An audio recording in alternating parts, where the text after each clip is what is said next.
গেল ১৭ বছরে বিসিবির দুর্নীতির শ্বেতপত্র প্রকাশের দাবি জানিয়েছেন সাবেক সংগঠক ও কর্মকর্তারা।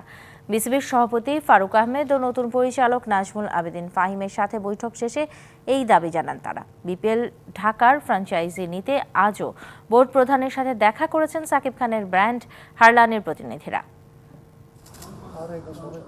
বাংলাদেশ ক্রিকেট বোর্ডের দায়িত্ব নেয়ার পর থেকেই ব্যস্ত সময় পার করছেন নতুন সভাপতি ফারুক আহমেদ।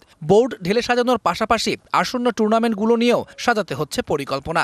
আসন্ন নারী টি-20 বিশ্বকাপের আয়োজক বাংলাদেশ হলেও আসর বসবে আরব আমিরাতে। সেই বিষয়ে এরই মধ্যে আমিরাত ক্রিকেট বোর্ডের সাথেও সাক্ষাৎ করেছেন ফারুক আহমেদ।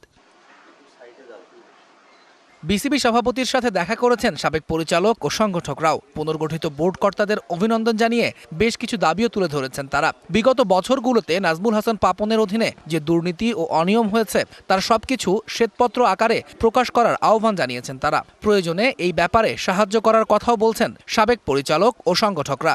আমি 17 বছর পর এই স্টেডিয়ামে আসলাম। মাঝখানে যে 15 বছর সেটা একটা দুর্বিষহ অবস্থা ছিল। আমাদের যদি সিস্টেমিকভাবে যদি কিছু না হয় তাহলে সেই উন্নয়নের কোনো দাম নাই।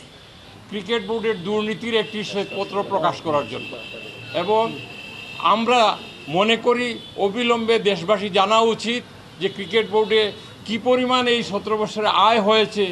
ওয়ালটন টেলিভিশন মাত্র 25,490 টাকায় পাচ্ছেন গুগল টিভি। আর কিভাবে লুটপাট হয়েছে আর কিভাবে কোথায় ব্যয় হয়েছে এগুলোর একটা সুষ্ঠু তদন্ত চাই।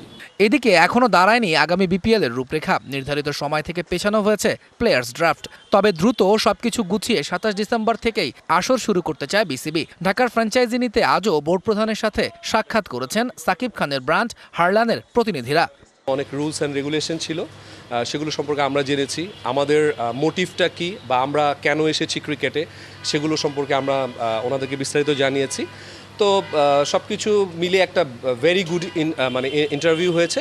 বাংলাদেশের ভারত সফর, নারী টি-20 বিশ্বকাপ, এরপর বিপিএল, সব মিলিয়ে মহা কর্মযজ্ঞের সামনে দাঁড়িয়ে বাংলাদেশ ক্রিকেট বোর্ড। তৌহিদুল ইসলাম, ডিবিসি নিউজ ডেস্ক।